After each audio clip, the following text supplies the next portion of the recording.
Hey guys, welcome back to Phoenix Wright, Ace Attorney, Justice for All. In the last part, we were just asked whether or not we have anything to present, and we do! Come on. Oh, there's one piece of evidence that catches my attention. Epic finger points, something this court has yet to see. Mr. Wright, I will say this one more time. I do not feel this trial needs to continue at all. However, I am giving you one chance, and only one. What the judge is saying, Wright, is don't try pulling one of your usual bluffs here. If I mess this up, it's curtains for all of us. Holy dang! Holy crap, that's everything. You may present one and only one piece of evidence. Now then, what is this important evidence that you must show to the court?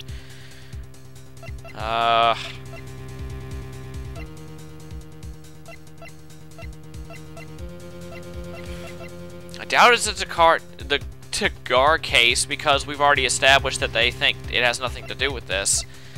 I doubt it's the button. I don't think it's the knife. We've already talked enough about the knife. You know, this is really the only piece of evidence from the crime scene that we haven't really touched upon. No one's seen it yet. We haven't talked about it yet. So, yeah, this has got to be it. It's from the crime scene. We haven't done anything with it yet. Take that! This is a wine glass, is it not? Please look at the photo of the crime scene one more time. The scene is a mess because the victim struggled against his assailant.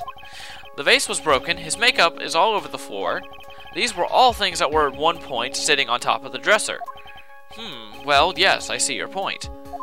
However, this glass that is sitting on top of the dresser is mysteriously untouched. The only thing that had not fallen over along with everything else is this wine glass. Epic finger point! This piece of evidence is more than strange enough to warrant further consideration. Well, what do you all have to say? Ah, well, yes. It is a little peculiar. Yes, isn't it? I thought it was. You can stop looking at me with those puppy dog eyes of yours now. Mr. Edgeworth? What is it, Your Honor? Your opinion? You don't need my opinion, because there is no special meaning to that glass. What? It's safe to say that the glass was set there after the crime took place. By the person who discovered the body, Adrian Andrews, for example. She could have easily been so shocked that she set the glass down without thinking. That does sound very plausible. Mr. Wright? Could Miss Andrews really have set that glass down without thinking? I doubt it. There's no way. If I appear weak here, the trial was over. I can look for my proof later. For now, I should trust my instinct and point with certainty. They just might fall for it if you're thought-provoking enough. The defense would like to challenge the prosecution's theory. We would like to epic finger point and see something that proves Miss Andrews we would like to epic finger point to see something that proves it was Miss Andrews who set the cup on the table. Jeez, wow. You turned the situation on its head yet again, as usual. Mr. Edgeworth, do you have any proof to back up your claim? There's no way he has any. He's just bluffing. Unlike Mr. Wright, I never say anything unless I have the evidence to support it.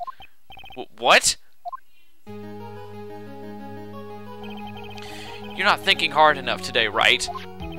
Did you think this wine glass escaped my notice? Then, of course it has been thoroughly inspected for fingerprints. Fingerprints? There were only one set of fingerprints left on this wine glass. Only one? Well, whose were they? They were not the victims nor the defendants. Rather, they were one of Adrian Andrews. What? Wine glass updated in the court record. That is why I said that the person who had discovered the body had left it there. Are we done here, Mr. Wright? I can't believe I fell into another trap. Miss Andrews was probably holding the glass when she went to see Mr. Corrida. But upon seeing his dead body, she was stunned and set the glass down on the dresser. What you just said makes a lot of sense. Tisk, tisk, tisk. Now do you see, Mr. Wright? Or just Wright, you can't change any part of my scenario, as it explains everything all too well. Ugh. I've thought long and hard this past year about what it means to be a prosecutor. And From here on out, I will show you the answer I've come to discover. Well, wait a second, Mr. Edgeworth. I think the prosecution has provided enough evidence for me to enter my verdict. Unfortunately, I cannot allow you to pass judgment yet. The prosecution has yet another witness we would like the court to hear from. Another witness? Yes. Bailiff, please bring in the next witness. What in the world is Mr. Edgeworth thinking? Yeah, no kidding. He could just have everything end now, but he wants to keep going. He's just showing off, like Von Karma. Alright, now then, witness, please state your name and occupation. Witness, your name and occupation, please. Rat-tat-tat-tat-tat-tat. Gotcha! Urgh. I wonder what happened to that calm composure he had earlier. Oh, Edgy boy, it's been what, a year since we last met, hasn't it? You should be more happy to see me. I saw the report with her testimony, but who knew that under that helmet? It was the Wicked Witch of the witness stand. Wow, that's awesome. I tell you, this time I know what I'm supposed to do. So today, I'm gonna tell you anything and everything. Even things that don't have to do with the terrible crime. This witness, what terrible crime is all this court needs to know? Rat-tat-tat-tat-tat-tat-tat. Oof, shush, I'm talking to my dear Edgy Wedgy right now. Sucks to be Edgeworth. Don't interrupt us, Gramps. Yes, madam. No, please, by all means, interrupt her, please! Anyway, witness, your testimony, please. Oh, that's awesome. It's true what they say that youth are hot-headed nowadays. Not that I mind at all, Edgy. Now then, what should I start with? The witness was on security detail at the hotel on the night of the murder. Is this correct, Miss Oldbag? It was a great job being able to see my dearie Juan. It was almost too much for my little heart to handle. You mean you were a fan of the victim? Look, everyone is crazy over that Angarde saying he's cute in a fresh way or something, but not me. I wouldn't say anything so silly. After all, I have no interest in a little child like him. I'm only interested in a real man, Juan Corda. But those two were the same age. Anyway, as I was saying, I was pacing in front of his room that night. Very well. Please tell the court what you witnessed the night of the murder. Good lord, could the text go any slower? Leave it to me, Edgy.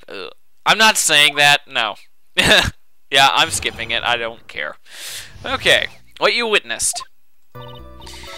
Anyway, after the ceremony, I went to pace around the hallway in front of his room. Totally not creepy at all. There was something I was interested in finding out, you know. Well, since I was on the job, I made sure to keep a good eye out this whole time. That's when someone showed up. It was a man coming out of poor Juan's room. It was Angarde, Matt Angarde. He was trying to sneak his way out of Juan's room. Ugh. That face. Ugh. So Mr. Angarde came out from the victim's room. See, it has to be him. He's the murderer. I see. Jeez. Well, Mr. Wright, you may begin your cross-examination. Alright. Let's do this. Okay. Anyway, after the ceremony, I went to pace around the hallway. There was something I was interested in finding out, you know. How about that? Something you were interested in? And just what was that? It's not some little thing I can just go around telling everyone, you know. It's top secret between me and Juan. Ah, and Edgy, of course. Mr. Edgeworth, what is this thing she was interested in? I have no idea. I despise gossip, Your Honor. Gossip? If this has something to do with the case, then you can append it to your testimony. It looks like we shouldn't force it right now. And did the witness stay in the vicinity of the victim's door the entire time? Alright, let's see here. Well, since I was on the job, I made sure to keep a good eye out the whole time. That's when someone showed up. It was a man coming out of Juan's room. Alright? Who in the world was that? I'm not allowed to say. This sort of information has to be carefully guarded from the masses, Sonny. The man that came out of the Juan's room, he was... Yes, he was. Ah, I'm too scared. I can't say his name out loud. Oh. What I wouldn't give to have Francisco whip right about now. Awesome. Well, I guess I can tell you since he's such a bad boy anyway. Alright. It was Matt Angarde, who was trying to sneak his way out of Juan's room. Alright. I wouldn't give for Francisco's whip. That's awesome. You saw my client. Are you sure about that? Yes, say. Okay. Really? Annoying brat. When I say I saw someone, I saw that person. Why do I get a sense of deja vu? Maybe to avoid a mess like last year, I should delve into this a bit further. The person's face, what the person was carrying, the person's clothes. Let's try the person's clothes. Please tell the court about the man's clothes in more detail. What a troublesome man you are, really, as if something like that matters. But it does.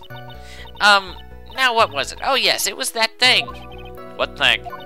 That gaudy thing he's always wearing. That racing jacket. Oh. He was wearing that at the detention center, too. That thing's meant for nothing but seducing women out of their pantaloons. Man. Right. So, Mr. Wright, was this testimony just now important or relevant in any way? It's very important. Of course it was important, Your Honor, because we must always bluff, because bluffing will always work. Then perhaps you would like to point out what part of that testimony was important. Don't you see it, Edgeworth? Your Honor, I request that the witness be epic finger-pointed about the jacket to be appended to her testimony. Yeah, adding epic finger-pointed to the sentences is actually pretty tough. I don't quite see where you're going at with this, but alright. Witness, please. Well, I don't like to badmouth anyone without reason, but if I must. Alright, he was wearing his flashy racing jacket. Honestly, it's all just for show. Let's see here. Well, wait a minute.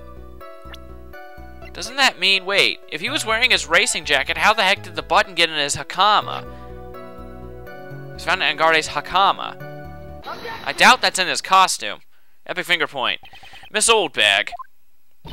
What? Don't say my name for no reason. Okay. Do you know what this is? It's a button number 2 on Jammin' Ninja's costume. Now I know she's an obsessed fan. She identified it in a single glance. Not to mention it's covered in blood. Give it here! Give it here! You don't give it to me, I'll punish you with this! Rat-a-tat-tat-tat-tat-tat-tat. Wow. She really is a diehard fan to want a button covered in blood. This button was discovered on Mr. Angarde's body during a full body search. See? This button proves beyond a shadow of a doubt it was that rascal Angarde. Alright, it was caught up in the pleats of his Nickel Samurai Hakama pants. See? And Angarde's the Nickel Samurai. No, really, I never would have guessed. Witness. Now, it may just be me, and I do have an active imagination, but just now, didn't you say that the defendant, Matt Angarde, was wearing his usual racing jacket? I'm so sorry. Sorry that you judge people based on what they wear. If I wore the trendiest dress, then... Okay, yeah. This outfit is hideous, right? I got a tape recorder stuck in my chest. Let me tell you, it's heavy, so heavy. I wish I would have started to see these years ago. But I keep that dream alive for all the kids out there. I work hard with a smile on my face. Don't you understand? Now, take a look in the mirror. Your clothes are about as interesting as a documentary on curling. You should take a... I tried! Now hold your tongue still over there for 1 second. So what you saw in actuality was not Mr. Angarde, the man, but Mr. Angarde, the Nickel Samurai? But when you think about it... Yeah, so she just saw the costume. They're really one and the same anyway. Miss Oldbag, this is a very important point we're talking about. Edgy foo, do you think so too? Oh, well, dang it, I said it! Crap. Alright, well, it might be worth something it might be something worth thinking about. Just say it's important and agree with me for a change. Nice. Witness, think carefully and try to remember as much as you can before you testify. Alright, since we're getting close to the time limit, I'm going to end it off here. In the next part, we're going to continue with more testimonies from Oldbag, so I will see you guys later.